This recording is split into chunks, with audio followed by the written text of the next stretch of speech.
దీనికి షేక్ కరెక్టే కదా, ఇంత కాస్ట్లీ ప్రాపర్టీకు రక్షణ లేదు, ఏం చేద్దామని అడిగాడు. దానికి అమెరికా ఏమన్నారో తెలుసా?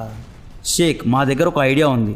మీ రాజ్యంలో మేము మా అమెరికన్ మిలిటరీ బేసెస్ను కడతాం. మా సైనికులు ఇక్కడ ఉంటారు. మా వెపన్స్ను మీకు అమ్ముతాం. మా సైనికులు మీ ఇంట్రెస్ట్ను కాపాడుతారు అని ఆఫర్ ఇచ్చింది. ఈ ఆఫర్ను షేక్ ఒప్పుకున్నాడు. ఇక్కడ అమెరికా ఒకే దెబ్బకు 2 పిట్టల్ని కొట్టింది. ఒకటి, అమెరికా తన మిలిటరీ ప్రెజెన్స్ను మిడిల్ ఈస్ట్లో ఎక్స్పాండ్ చేసింది. డిఫెన్స్ పరంగా సౌదీ రాజు అమెరికా పైన డిపెండ్ అయ్యేలాగా చేసింది.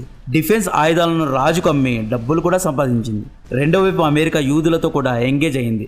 యూదుల యొక్క డబ్బు, యూదుల యొక్క ఇన్వెస్ట్మెంట్స్ కూడా అమెరికాకు కావాలి కాబట్టి యూదులను కూడా ఇంకోవైపు అమెరికా ఎంగేజ్ చేసింది. ఇక మిగిలింది ఇరాన్. ఇక్కడ ఇరాన్ కేసు కొంచెం డిఫరెంట్. ఇరాన్లో షియా కమ్యూనిటీ ఉండేవారు.